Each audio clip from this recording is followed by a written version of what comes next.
Senator Rand Paul is out with his annual Festivus Report on outrageous government waste. This year, the report lists $1 trillion of taxpayer money spent on some truly bizarre pet projects, like $10,000 that was given to the Bearded Ladies Cabaret to fund ice skating shows about climate change.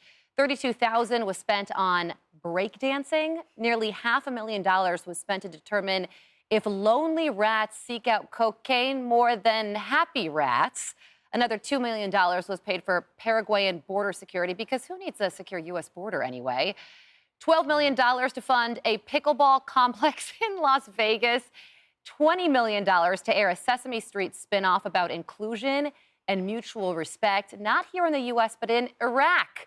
And $10 billion on maintaining, leasing, and furnishing almost entirely empty buildings.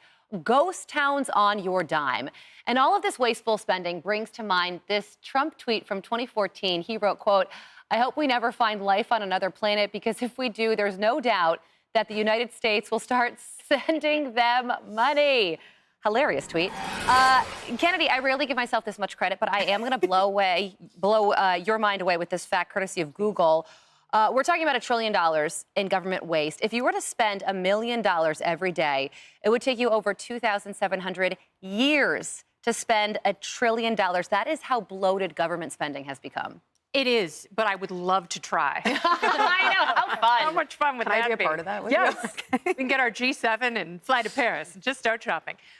This is awful, but it's very important. So the reason Senator Paul does this, and it's, there have been a long line of cost-cutting senators like Tom Coburn, who is no longer with us, who highlight the absurd things that the government spends money on. That means that someone somewhere looks at these things, thinks about it, and just approves it. Like the lonely cocaine rats? Yes. It's like, do happy rats like to get into Hunter's stash? Well, no, they prefer an Aperol Spritz this time of year, but and there were other things about animals and bearded ladies and nonsense.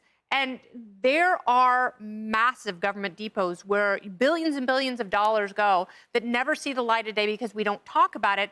But this is a perfect tee-up for Doge, and I hope they're working hand in glove with Senator Paul. Totally. And maybe the rats were the culprits that left the cocaine in the White House. Could be. And we're just learning this now. I think I know Come who full it is. circle on this administration.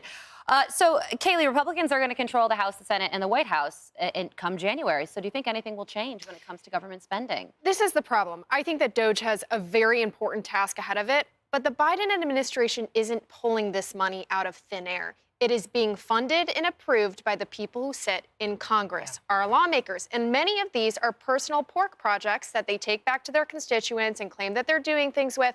So if there's going to be real reform, it has to start there. And it actually has to start with us, the United States taxpayers, holding their feet to the fire and demanding some more fiscal responsibility from the people in charge. Totally. And actually, Rand Paul, Lisa, was on Fox and Friends this morning, and he said that. He says, I'm going to call out my own party as well. I don't like big spenders on both sides of the aisle. What we need to do is stop giving these government entities so much money. It sounds so simple, and yet it never changes. Also, what government employee is ice skating drag queens? That's what we need. On climate change. Yeah, it's like woke there's drag queen. Yeah, the taxpayers will love this. This is exactly what we should do. It's golden. This will get me reelected. But so cutting $2 trillion of spending, which is what Doge wants to do, it is noble what Elon and Vivek want to do. But we're just talking about just covering the interest on the debt alone.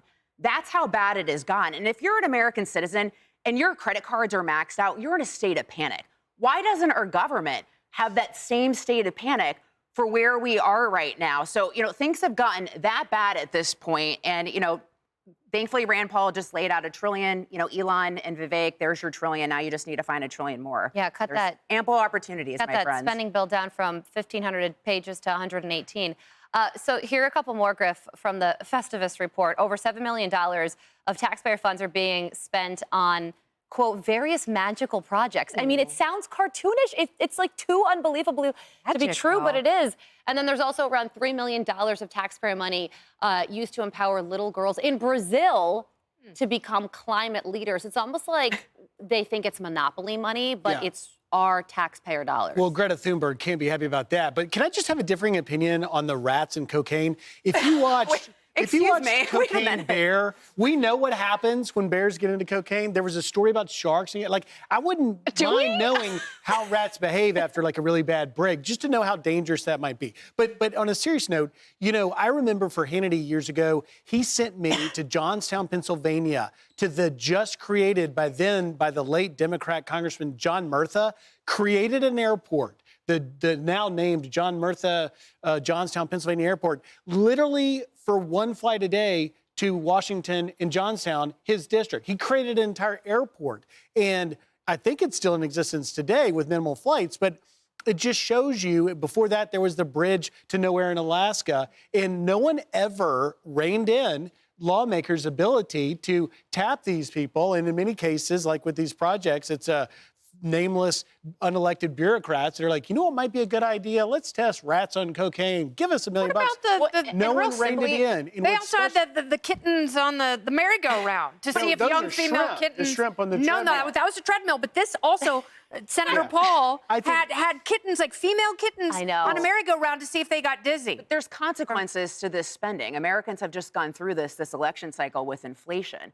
That's why they've been feeling this kind of pain, because of this kind of spending. Bingo. So, And I like Donald Trump's tweet, pain the is one that I real. read at the top. And maybe he needs to talk to Elon Musk about like cutting back on that plan to go to Mars, because if he does find green people, we're going to be sending them our Elon Musk needs green a sign on his dollars. desk. Oh my gosh. It says the buck I am stops brilliant here. today. Thank you. Hey everyone, I'm Emily Campagno. Catch me and my co-hosts Harris Faulkner and Kaylee McEnany on Outnumbered every weekday at 12 p.m. Eastern, or set your DVR.